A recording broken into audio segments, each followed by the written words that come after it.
তোমাদের সকলকে MP easy to লার্নের পক্ষ থেকে স্বাগত। তোমরা সকলেই হেলদি রয়েছো এবং নিয়মিত পড়াশোনা করছো। আজকের টপিক ক্লাস 10 মাধ্যমিক হিস্ট্রি। আজকের সেশনে কি রয়েছে? ইতিহাসের প্রথম অধ্যায় একদম 4 নম্বরের আরেকটি ইম্পর্টেন্ট প্রশ্ন, যেটা বারবার পরীক্ষায় কিন্তু আসে, খুব গুরুত্বপূর্ণ। সোমপ্রকাশ পত্রিকার গুরুত্ব আলোচনা করো। আধুনিক ভারতের ইতিহাস চর্চার উপাদান হিসেবে সোমপ্রকাশ পত্রিকার গুরুত্ব আলোচনা করো। 4 নম্বর। দেখো, তোমরা অলরেডি বঙ্গদর্শন পত্রিকার গুরুত্ব আলোচনা করে ফেলেছো। যারা আজকে চ্যানেলে নতুন তারা অবশ্যই ডেসক্রিপশন বক্স ফলো করো, সেখানে সমস্ত চ্যাপ্টারের সমস্ত ইম্পর্টেন্ট প্রশ্ন এমসিকিউ তোমাদের দিয়ে দেওয়া হয়েছে। তোমরা চ্যাপ্টার ওয়াইজ একদম প্লেলিস্ট করা আছে, সেখান থেকে পেয়ে যাবে। তো চলো আজকের সেশনে যেটা মূল বিষয় সেখানে আমরা ফিরে আসি। বঙ্গদর্শন এবং সোমপ্রকাশ প্রায় সেম, জাস্ট কিছু সাল আলাদা, নাম আলাদা, আর কয়েকটি পয়েন্টে বিষয় আলাদা রয়েছে। চলো প্রথমে কি রয়েছে? ভূমিকা। দেখো, আধুনিক ভারতের ইতিহাসের উপাদান হিসেবে সংবাদপত্র ও সাময়িক পত্রের গুরুত্বপূর্ণ ভূমিকা রয়েছে। আধুনিক ভারতের ইতিহাসের উপাদান হিসেবে সংবাদপত্র ও সাময়িক পত্রের গুরুত্বপূর্ণ ভূমিকা রয়েছে। এরপর দেখো, 1858 খ্রিস্টাব্দে সোমপ্রকাশ পত্রিকাটি প্রথম প্রকাশিত হয়। তাহলে এই পত্রিকা প্রথম কবে প্রকাশিত হয়? 1858 খ্রিস্টাব্দে। কীভাবে মনে রাখবো? একদম মহাবিদ্রের ঠিক পরের বছর মহারানীর ঘোষণাপত্র যখন, বা যেই বছর মহারানীর ঘোষণাপত্র প্রকাশিত হয় সেই সময়ই সোমপ্রকাশ পত্রিকাও প্রকাশিত হয়। ক্লিয়ার? এর প্রথম সম্পাদক কে ছিলেন? কলকাতা সংস্কৃত কলেজের অধ্যাপক দ্বারকানাথ বিদ্যাভূষণ। ক্লিয়ার? এরপর এই পত্রিকা থেকে আধুনিক ভারতের ইতিহাসের বহু গুরুত্বপূর্ণ উপাদান পাওয়া যায়। তাহলে এই পত্রিকা থেকে আধুনিক ভারতের ইতিহাসের বহু গুরুত্বপূর্ণ তথ্য পাওয়া যায়। ক্লিয়ার? তাহলে আধুনিক ভারতের ইতিহাসের উপাদান হিসেবে সংবাদপত্র ও সাময়িক পত্রের গুরুত্বপূর্ণ ভূমিকা রয়েছে। 1858 খ্রিস্টাব্দে সোমপ্রকাশ পত্রিকার প্রথম প্রকাশিত হয়। এর প্রথম সম্পাদক ছিলেন কলকাতা সংস্কৃত কলেজের অধ্যাপক দ্বারকানাথ বিদ্যাভূষণ। এই পত্রিকা থেকে আধুনিক ভারতের ইতিহাসের বহু গুরুত্বপূর্ণ তথ্য বা উপাদান পাওয়া যায়। ক্লিয়ার? এরপর সমকালীন ইতিহাসের বিভিন্ন তথ্য জানার ক্ষেত্রে সোমপ্রকাশ পত্রিকার গুরুত্ব অপরিসীম। তাহলে সমকালীন ইতিহাসের বিভিন্ন তথ্য জানার ক্ষেত্রে সোমপ্রকাশ পত্রিকার গুরুত্ব অপরিসীম। ক্লিয়ার? প্রথম পয়েন্ট কি রয়েছে? সমকালীন তথ্য, মানে সেই সময়ে সমাজের বিভিন্ন ক্ষেত্রের তথ্য আমরা জানতে পারবো এই পত্রিকা থেকে। যেমন সমাজ, অর্থনীতি, রাজনীতি। ঠিকই বললাম, সমাজের সম্পর্কে জানতে পারবো, অর্থনীতি সম্পর্কে জানতে পারবো, রাজনীতি সম্পর্কে জানতে পারবো, শিক্ষা, ধর্ম, সংস্কার আন্দোলনের বিভিন্ন বা প্রভৃতি বিষয়ে নানা গুরুত্বপূর্ণ তথ্য পাওয়া যায়। ক্লিয়ার? সমাজ, অর্থনীতি, রাজনীতি, শিক্ষা, ধর্ম এবং সংস্কার আন্দোলনের প্রভৃতি বিষয়ে নানা গুরুত্বপূর্ণ তথ্য পাওয়া যায়। ক্লিয়ার? এই পত্রিকার মাধ্যমে ব্রিটিশ সরকারের শাসন ও শোষণের সঙ্গে সাধারণ ভারতীয়রা পরিচিত হয়।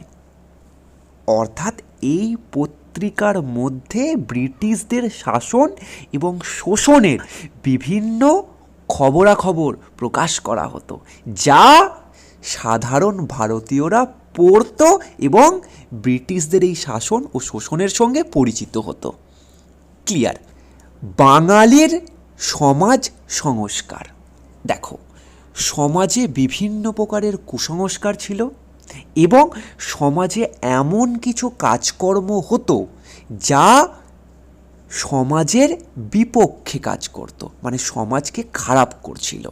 এই জন্য বিভিন্নভাবে সমাজকে নতুন করে আবিষ্কার অর্থাৎ সমাজ সংস্কার করা হয়।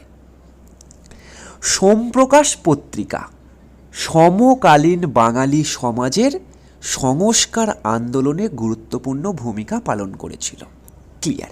এই পত্রিকা বাঙালি সমাজে প্রচলিত, সেই সময় বাঙালি সমাজে কি কি প্রচলিত ছিল?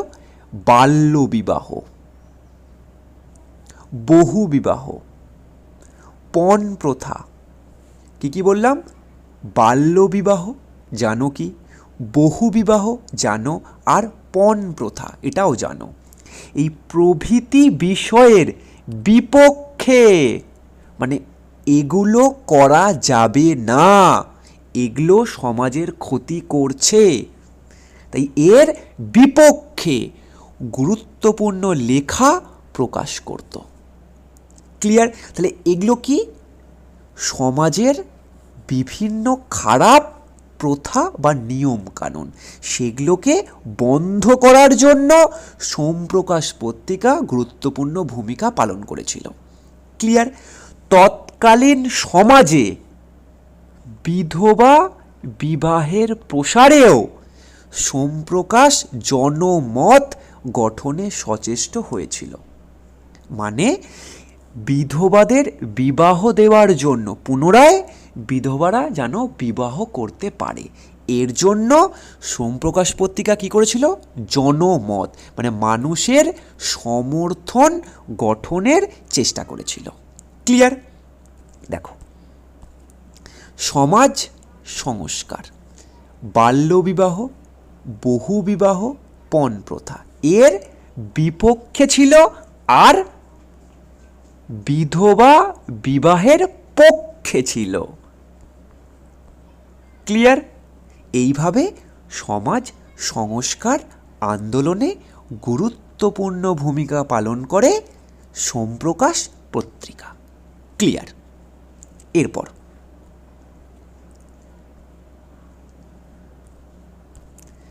ব্রিটিশ বিরোধী আন্দোলন।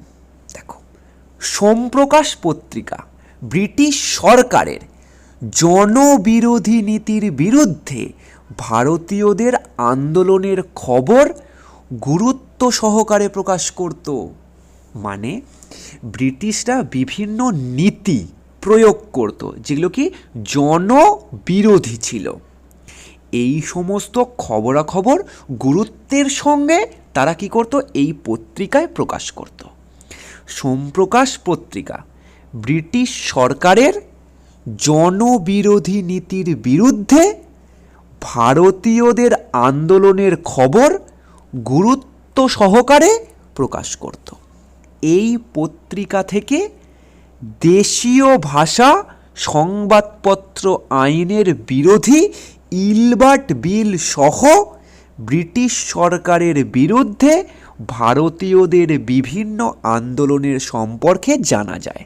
তাহলে ব্রিটিশ সরকারের বিরুদ্ধে ভারতীয়দের আন্দোলনের বিভিন্ন খবর আমরা এই পত্রিকা থেকে জানতে পারবো। ব্রিটিশ বিরোধী আন্দোলন। ক্লিয়ার? তাহলে ব্রিটিশদের বিরুদ্ধে ভারতীয়দের আন্দোলনের বিভিন্ন কথা বা তথ্য আমরা এই পত্রিকা থেকে জানতে পারবো। ক্লিয়ার? সোমপ্রকাশ পত্রিকা ব্রিটিশ সরকারের জনবিরোধী নীতির বিরুদ্ধে ভারতীয়দের আন্দোলনের খবর গুরুত্ব সহকারে প্রকাশ করত। এই পত্রিকা থেকে দেশীয় ভাষা সংবাদপত্র আইন বিরোধী ইলবার্ট বিল সহ ব্রিটিশ সরকারের বিরুদ্ধে ভারতীয়দের বিভিন্ন আন্দোলন সম্পর্কে জানা যায়। এরপর দেশীয় ভাষার সংবাদপত্রের অবস্থা। সেই সময় দেশীয় ভাষায়, মানে আমাদের দেশের ভাষায় যদি কোনো সংবাদপত্র প্রকাশ করা হতো, সেই সংবাদপত্রের অবস্থা কী হতো? দেখো, এই পত্রিকা থেকে সেই সময়কালে প্রকাশিত দেশীয় ভাষার সংবাদপত্র সম্পর্কে ধারণা পাওয়া যায়। কি পাওয়া যায়? এই পত্রিকা থেকে সেই সময়কালে প্রকাশিত দেশীয় ভাষার সংবাদপত্র সম্পর্কে ধারণা পাওয়া যায়।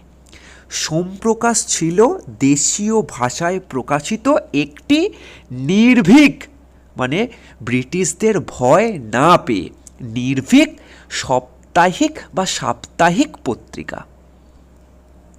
নির্ভীক সাপ্তাহিক পত্রিকা। ক্লিয়ার? সোমপ্রকাশ ছিল দেশীয় ভাষায় প্রকাশিত একটি নির্ভীক সাপ্তাহিক পত্রিকা। এতে ব্রিটিশ সরকারের বিভিন্ন জনবিরোধী নীতির সমালোচনা করা হতো। এখানে কি করা হতো? ব্রিটিশদের সমালোচনা করা হতো। ব্রিটিশরা কোনো খারাপ নীতি প্রয়োগ করলেই তার বিরুদ্ধে মানুষকে সজাগ করা হতো বা সচেতন করা হতো। ক্লিয়ার? এই জন্য এই পত্রিকাটি ব্রিটিশ সরকারের সংবাদপত্র আইনের কোপে পড়ে। তাহলে ব্রিটিশ সরকারের সংবাদপত্র আইনের কোপে পড়ে। এর ফলে সম্পাদককে জরিমানা দিতে বলা হয় এবং সম্পাদক তা দিতে অস্বীকার করলে পত্রিকাটি নিষিদ্ধ করা হয়, মানে শেষমেশ এই পত্রিকাকে বন্ধ করা হয়। ক্লিয়ার? উপসংহার: সোমপ্রকাশ ছিল তৎকালীন একটি নির্ভীক জনপ্রিয় পত্রিকা। এটা আমরা অলরেডি জানি কি সোমপ্রকাশ পত্রিকা ছিল তৎকালীন, মানে সেই সময়ের একটি নির্ভীক জনপ্রিয় পত্রিকা। 1878 খ্রিস্টাব্দে দেশীয় ভাষা সংবাদপত্র আইনের কবলে পড়ে এটির প্রকাশ বন্ধ হয়ে যায় বা এটির প্রকাশনা বন্ধ হয়ে যায়। ক্লিয়ার? 1878 খ্রিস্টাব্দে দেশীয় ভাষা সংবাদপত্র আইনের কবলে পড়ে এই পত্রিকা কি হয়? বন্ধ হয়ে যায়। পরে 1880 খ্রিস্টাব্দ থেকে এটি পুনরায় প্রকাশিত হয়, মানে আবার চালু হয়। কত খ্রিস্টাব্দে? 1880 থেকে। কিন্তু পূর্বের জনপ্রিয়তা অনেক কমে যায়, মানে আগে যতটা জনপ্রিয় ছিল পরবর্তীকালে এটা অতটা জনপ্রিয় আর থাকে না। এরপর ধীরে ধীরে এর প্রকাশনা বন্ধ হয়ে যায়।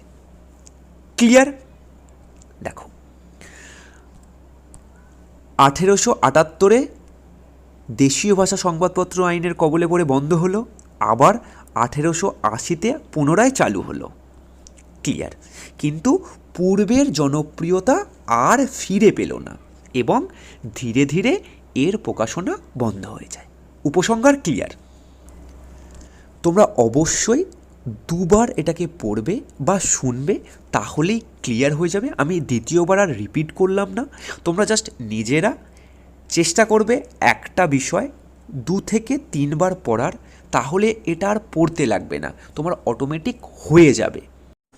চ্যানেলে নতুন হয়ে থাকলে চ্যানেলটিকে সাবস্ক্রাইব করে পাশে থাকা নোটিফিকেশন বেল অন করে দিও, যাতে নতুন ভিডিও নোটিফিকেশান সব থেকে আগে তুমি পেয়ে যাও। তোমাদের মূল্যবান মতামত অবশ্যই জানাবে। তোমাদের একটি লাইক এবং একটি কমেন্ট আমাদের অনেকটা আনন্দ দেয়। অবশ্যই তোমরা ভিডিওটিকে বন্ধুদের মধ্যে শেয়ার করে দেবে, যাতে এমপি ইজি টু লার্ন পরিবারে আরও নতুন নতুন সদস্যরা যুক্ত হতে পারে।